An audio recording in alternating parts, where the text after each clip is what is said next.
Enggak Ustaz, bisa dimulai. Enggak Ustaz. Assalamualaikum. Assalamualaikum warahmatullahi wabarakatuh.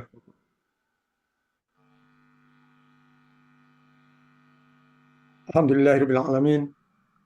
Assalatu wassalamu ala sayyidil mursalin sayyidil awwalin wal akhirin wa ala alihi wa ashabihi ajmain amma ba'du. Sahabat relay sekalian, kita bertemu lagi pagi ini. Insya Allah saya akan menyampaikan tentang penyegaran kembali tentang waris. Maaf, saya terlambat. Tadi ada masalah di jamaah tadi. Jadi agak terlambat sedikit. Kita tahu ada ilmu yang sangat dianjurkan untuk dikuasai dalam bidang ilmu fikih. Ini ada ilmu faraid atau ilmu mawaris atau ilmu irth atau ilmu atirkah. Itu semuanya masalah yang sama. Mulai dari mawaris, mawaris itu jamak dari maurus atau miras yang diwarisi, yang diwariskan, maurus itu artinya. Kemudian kalau diberi ilmu maka ilmu mawaris. Kalau faraid, faraid itu artinya ada bisa ukuran tertentu atau faridah itu juga kewajiban.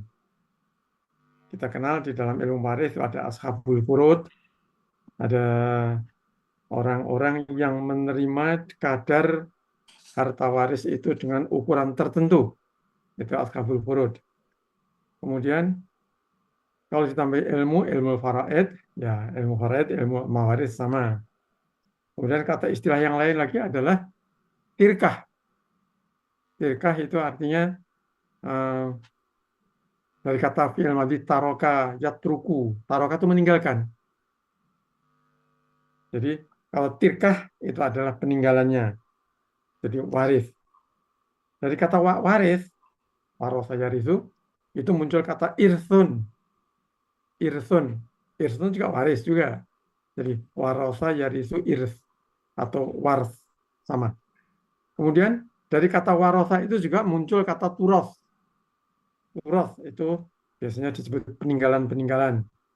Nanti disebut kalau dalam dalam bibliotek, dalam makhtutot, itu disebut atau kitab-kitab yang ditulis oleh ulama yang terdahulu disebut aturoth.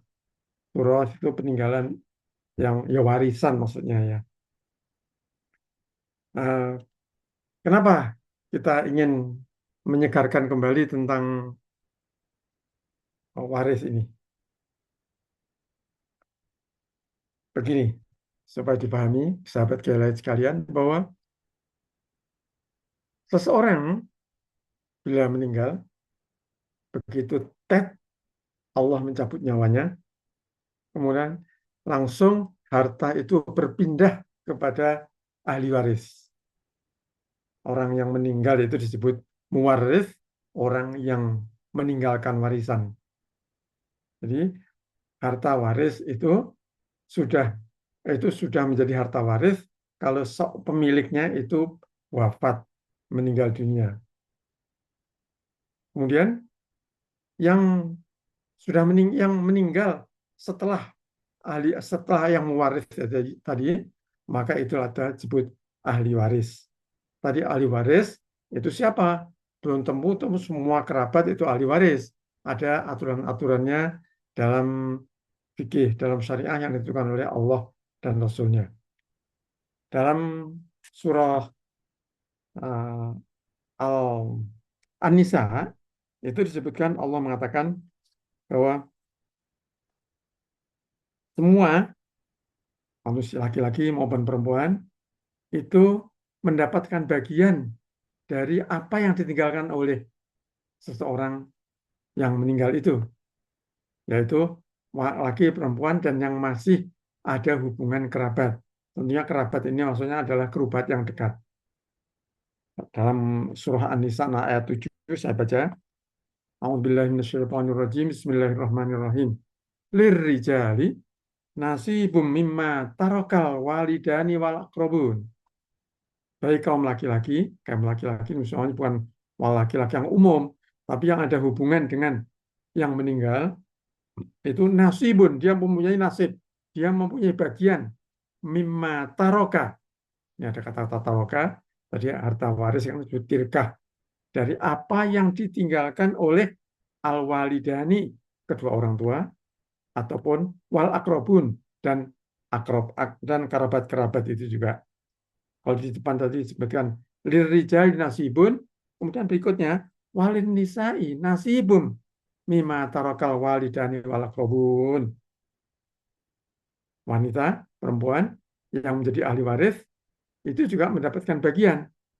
Sehingga harta begitu seseorang meninggal, ya tentunya tidak begitu hari itu langsung dibagi, tidak. Tapi ini segera mungkin untuk dibagi karena di situ sudah ada jatah-jatah untuk ahli warisnya itu. Baik mimma qalla minhu au kasuro nasibam mafruḍo. Baik itu qalla itu kecil, sedikit, au kasur. Kasur itu kasir ya. Kasur itu artinya banyak, nasiban mafruḍo, bagian yang tertentu. Kemudian kalau seseorang meninggal, hartanya untuk apa? Pertama, harta harta yang meninggal itu yang sudah dipindah ke ahli waris itu adalah itu yang dipakai untuk biaya pemakaman, mulai memandikan, mengkafani, menyiapkan makamnya, menyiapkan makbarohnya, menyiapkan kuburannya, dan persiapan-persiapan itu. Misal itu ada biaya tentunya, yang menggali itu juga ada. Maka itu semua diambilkan dari tirkah, dari harta yang ditinggalkan oleh al-mutawaffa, oleh orang yang meninggal itu. Jadi tidak ada anjuran untuk mengumpulkan sedekah, untuk nyumbang, ya supaya untuk biaya-biaya itu dipakai untuk biaya penguburan. Tidak ada perintah itu. Tapi kalau ada orang menyumbang itu tidak ada masalah karena memang sedekah itu dianjurkan. Nah, pertama tadi saya sampaikan adalah harta waris itu digunakan untuk keperluan keperluan pemakaman. Setelah keperluan pemakaman, kemudian ada kewajiban yang lain, yaitu untuk membayar utang dan wasiat. Memang utang dan wasiat ini perlu dipahami betul, karena kalimatnya di Al-Quran itu mengatakan memang mimba di wasiyatin tu nabi audain. Di situ ada kalimat, ada kata setelah dipakai untuk membayar wasiat dan dain. Kemudian pertanyaan, ini di beberapa ayat ada ungkapan seperti itu, wasiat dan dain itu. Sehingga ada pendapat, oh kalau gitu wasiat dulu, dain belakangan. Ternyata kalau kita pahami dari ajaran Islam, yang harus ditunaikan lebih dulu itu adalah hutang. Kenapa? Karena hutang itu sesuatu yang wajib, dan hutang itu seseorang mukmin akan tergantung pada pelunasan hutangnya itu. Ini juga sebagai pelajaran kepada kita semua. Harap kita hati-hati kalau kita punya hutang, sudah sampai temponya segera dibayar. Atau sebelum jatuh tempo juga boleh membayar utang. Jangan sampai ada orang berhutang dengan niat tidak membayar. Kalau tidak dengan niat tidak membayar, namanya bukan utang lagi, yang ngemplang. Namanya ya bisa mencuri. Jadi hadisnya adalah nafsul mu'mini mu'allaqatun bidainihi kata yugbo anhu. Diri orang mukmin itu tergantung kepada utang-utang.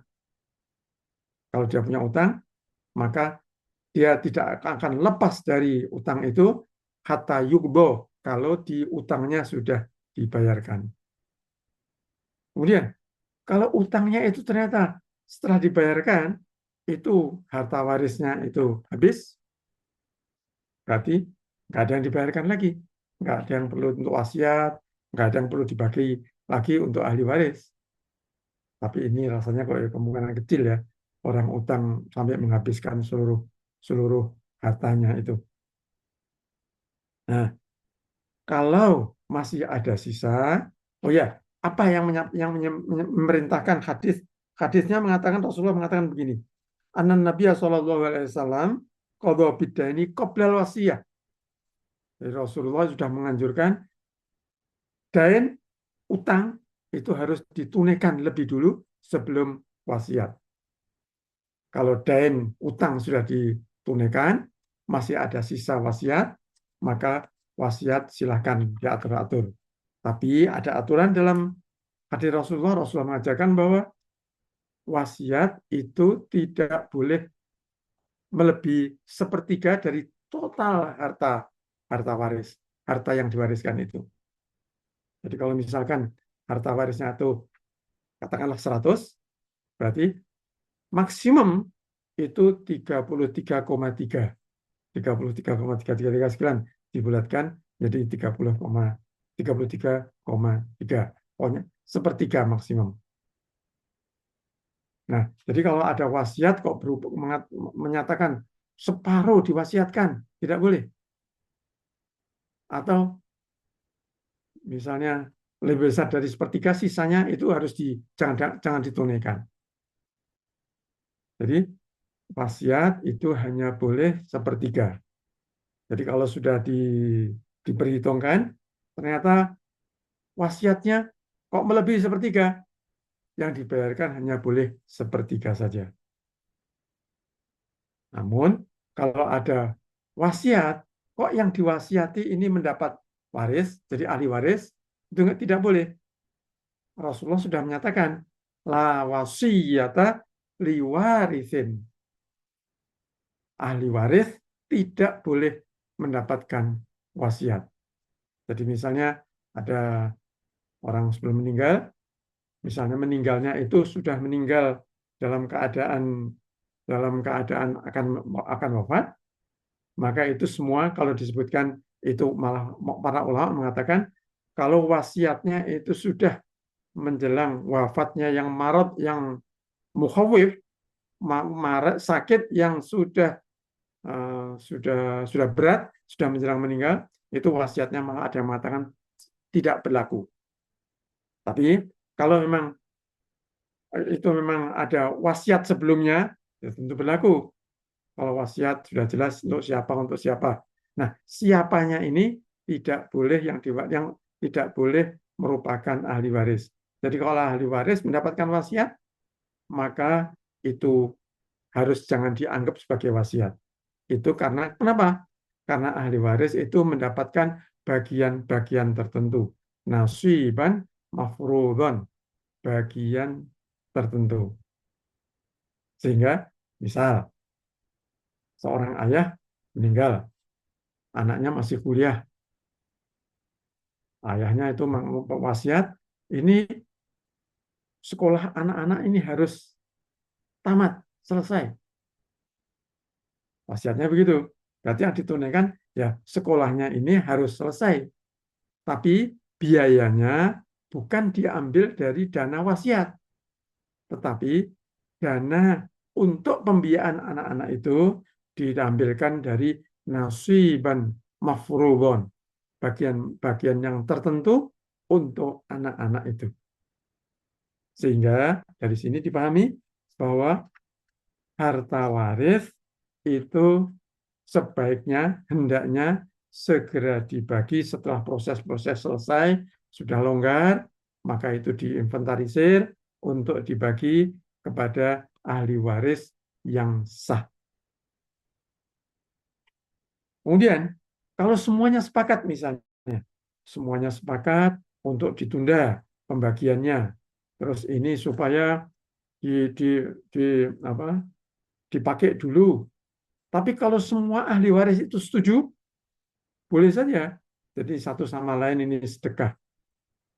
Namun yang terbaik supaya tidak menimbulkan pertengkaran berikutnya, yang terbaik adalah dibagi pembagiannya itu dengan ilmu mawaris yang formal, kemudian setelah tahu jumlahnya, kemudian semuanya disepakati bahwa wah ini masalahnya dibagi rata misalnya, tapi semuanya sudah tahu bagiannya ini. Kemudian kok akhirnya setelah mendapatkan bagian itu, ini disetujui untuk bagi rata, berarti yang mendapatkan bagian banyak itu bersedekah kepada yang membakat yang bagian sedikit. Itu artinya. Namun yang terbaik, itu adalah dibagi dulu sebelum tadi, sehingga nanti ketika membagi rata, bagi-bagi itu tidak ada rasa rasa merasa dizolimi, tidak ada merasa apa. Tapi harus percaya dengan ilmu mawaris yang diterangkan oleh Allah Subhanahu wa taala dalam surah An-Nisa mulai dari ayat 11, 12, 13 dan akhir surah An-Nisa. Kenapa kok segera dibagi? Nah, saya ulangi lagi, kenapa segera dibagi? Segera dibagi ini agar masing-masing ahli waris itu memakan harta yang halal. Karena perintah dalam Al-Quran, Allah mengatakan, La ta'kulu amwalakum bainakum bil badili. Kamu jangan memakan harta-harta di antara kamu sekalian dengan cara yang batil. Dengan cara yang tidak sah, ini dilarang. Walaupun misalnya ibu, ini misalkan orang suami meninggal ada istrinya, ada anak-anaknya. Ini harta waris itu bukan milik ibu, bukan kekuasaan ibu, tapi kekuasaan ahli waris semuanya. Sehingga kalau ingin menggunakan, ini harus saling ridho antara mereka. Pokoknya bukakan pintu ridho untuk tentang harta waris ini. Jangan mudah-mudah untuk menuduh ada yang mengambil, ada apa, karena ini mesti akan dibagi. Nah, sebaiknya ini kepada ahli waris yang lebih dewasa, sebaiknya membuat catatan, kemudian membagi. Kalau ada anak-anak yang kecil, ya tentunya tidak langsung diberikan kepada anak-anak yang kecil. Karena di dalam Al-Quran ada, di dalam ayat, di dalam An-Nisa juga, itu ada bunyi kalau nggak salah ayat 8 atau 9. Coba saya buka ayat An-Nisa ya. Surah An-Nisa. Surah An-Nisa ayat 5. Bunyi begini. Wala tu'tus sufaha'a amwalakumul lati ja'alallahu lakum qiyaman. Kalau anak-anaknya ini masih belum dewasa, as-sufaha ini sapi itu bodoh artinya. Tapi tentunya tidak dimaksudkan di sini adalah belum dewasa karena belum mampu untuk mengurus harta. Itu hendaknya ada yang mengurus. Jadi jangan langsung dibagi ke anaknya. Karena anaknya tentu akan tidak bisa menggunakan harta dengan baik.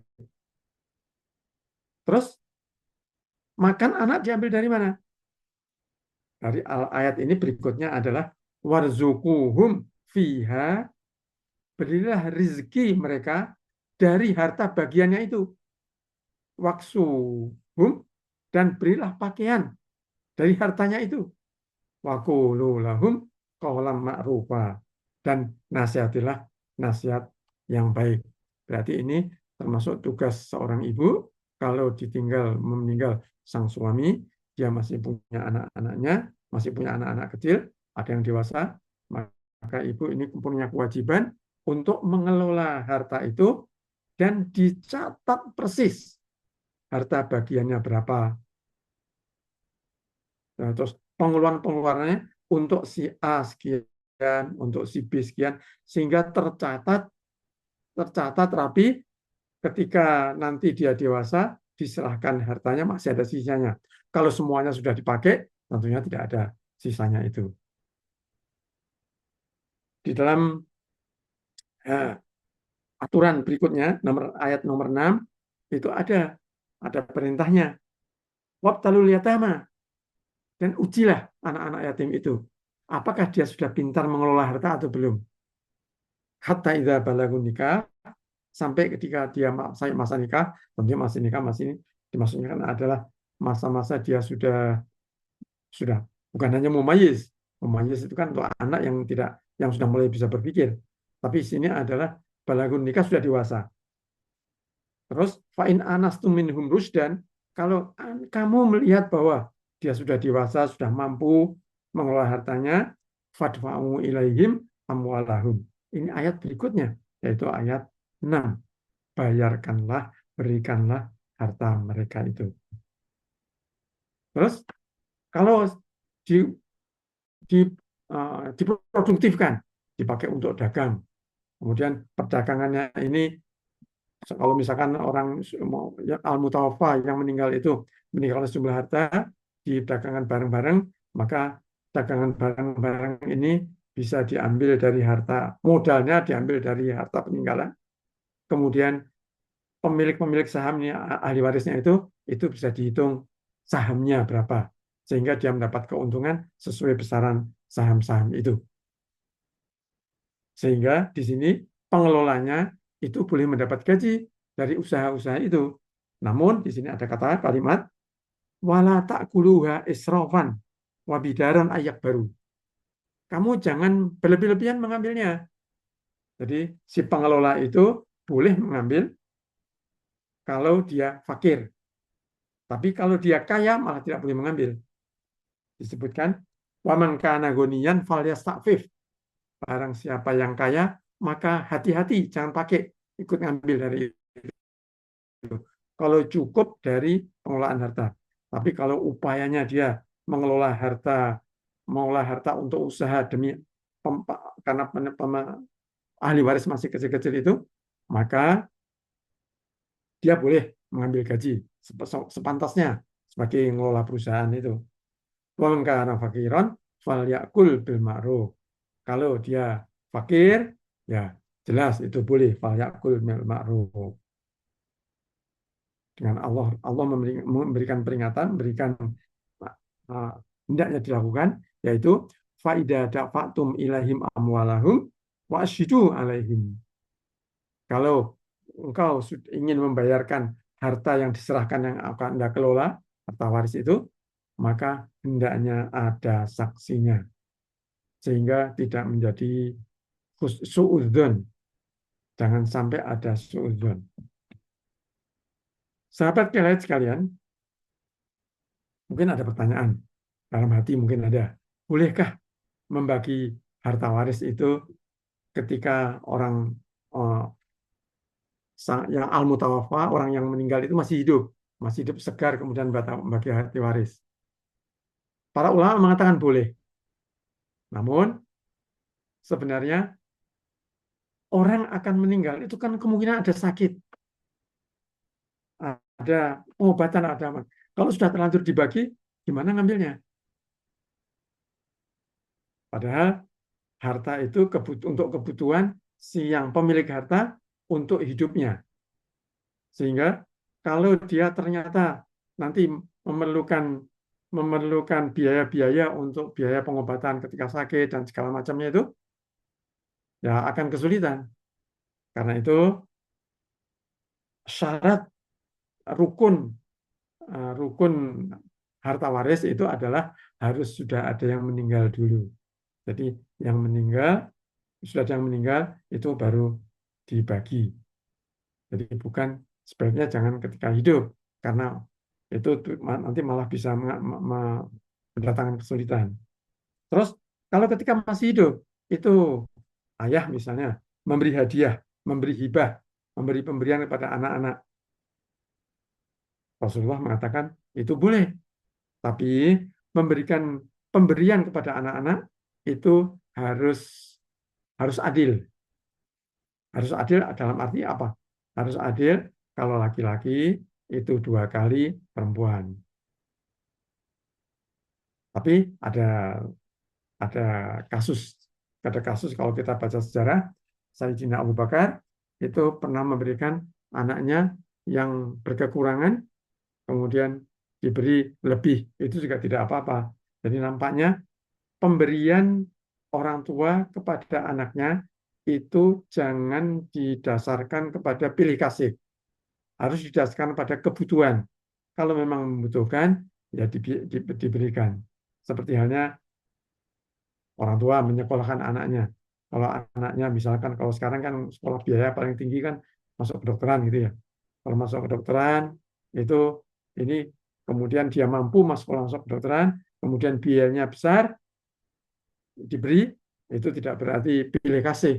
Ya memang keadaannya seperti itu dan dia yang cocok untuk menempuh ilmu itu. Namun kalau misalnya anak yang sudah terlanjur masuk kedokteran, ini biayanya diambilkan dari mana?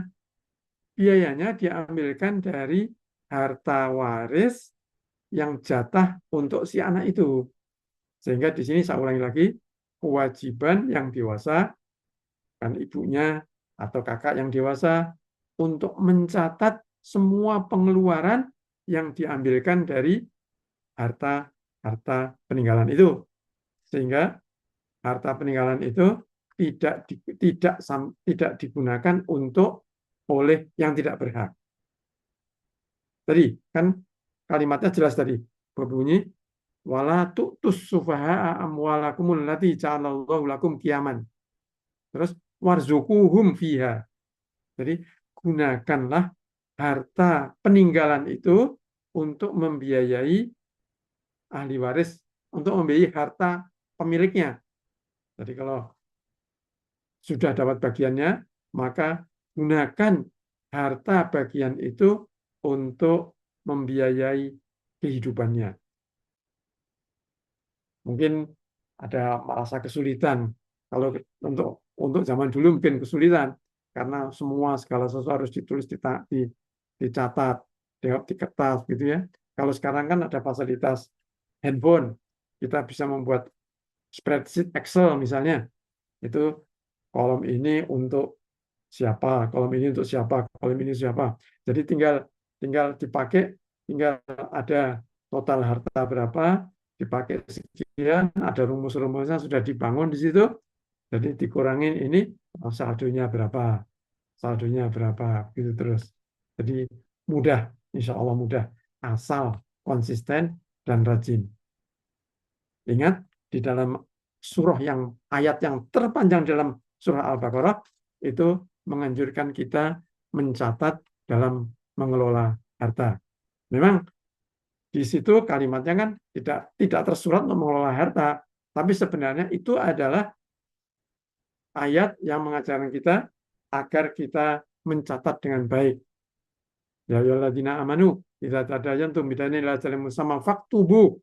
Di situ maksudnya adalah bukan hanya tadayantum, bukan hanya soal utang piutang, tapi dalam segala proses dicatat dengan baik.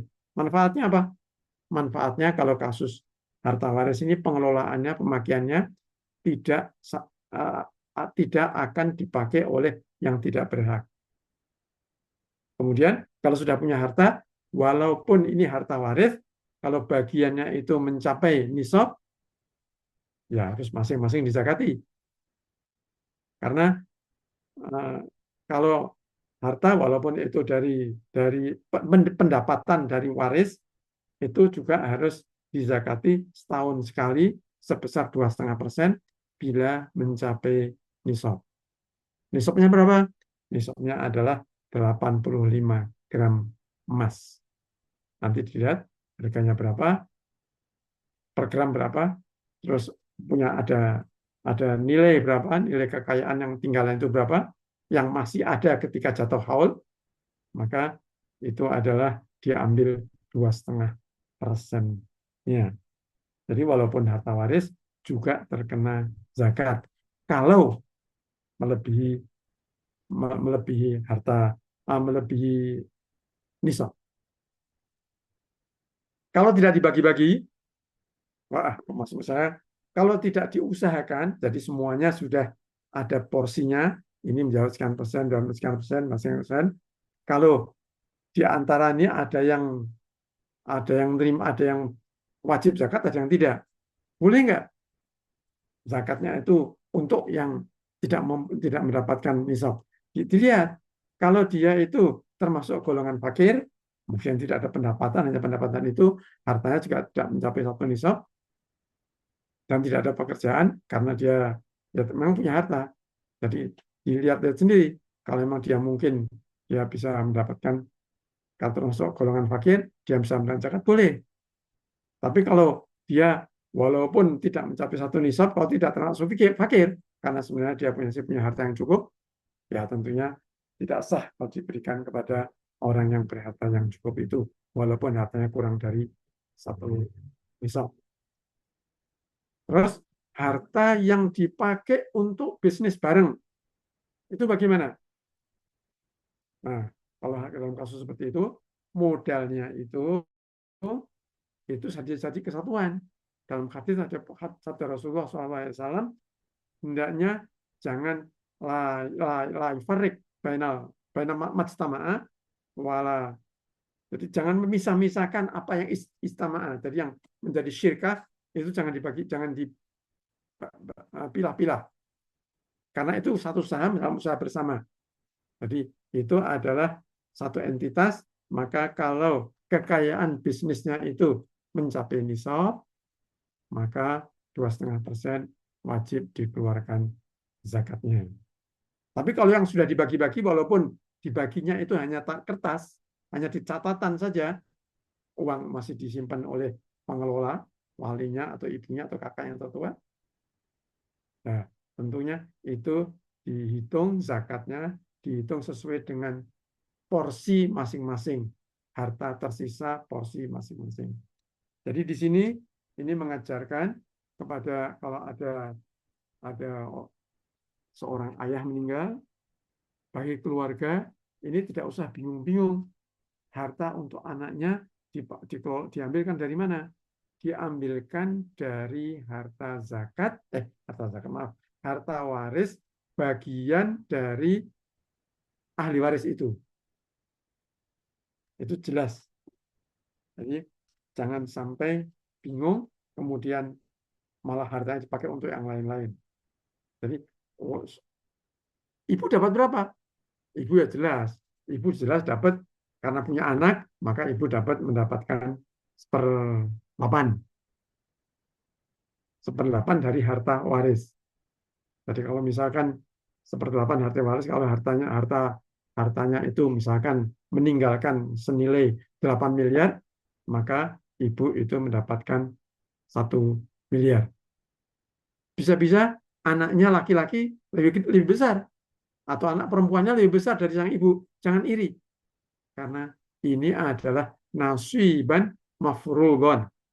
Bagian yang sudah dihitung dari Allah. Jadi menggunakan hartanya bukan harta bagian ibu sendiri untuk biaya-biaya anak-anak yang lain, tapi dari anak-anak itu sendiri. Nah, biasanya tentunya kalau ibu kan kebutuhan tidak terlalu besar, ya bisa kan malah lebih sedikit karena listriknya, air, dan segala macam itu bisa diambilkan dari bagian-bagian itu sehingga lebih mudah, lebih ringan karena diambil dari barang-barang harta peninggalannya itu dengan syarat, dengan catatan yang rapi. Mungkin itu penyegaran dari Kelight untuk sahabat Kelight semua. Mudah-mudahan bisa dipahami dan jangan sampai la ta'kulu amwalakum bainakum bil batil. Jangan sampai memakan harta kamu sekalian dan antara kamu sekalian dengan cara yang batil.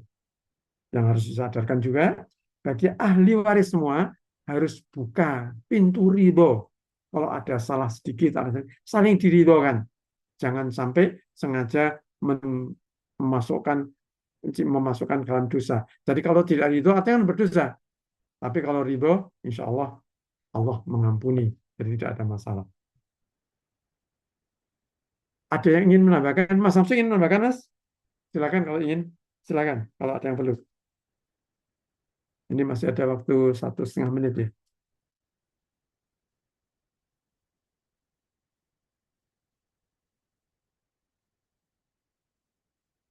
Kalau itu tidak ada, saya tambahkan lagi eh, prinsip membagi waris itu adalah setelah ahli waris, setelah yang mewariskan itu meninggal.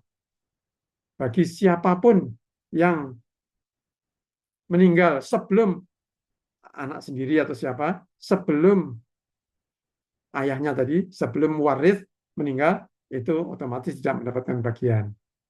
Memang ada aturan pengganti oleh di KHI itu mengatakan bahwa anaknya itu akan mendapatkan, tapi itu nanti bisa berhubungan dengan kasusnya. Kalau seperti itu, ya bisa termasuk sebenarnya termasuk dengan hadis itu, ayat Al-Quran yang mengatakan idza hadarul kismata, maka bagilah kepada ulul kurba. Ulul kurba juga diberikan. Mungkin ini sampaikan akhir masalah. Sudah selesai. Wassalamualaikum warahmatullahi wabarakatuh. Waalaikumsalam warahmatullahi wabarakatuh.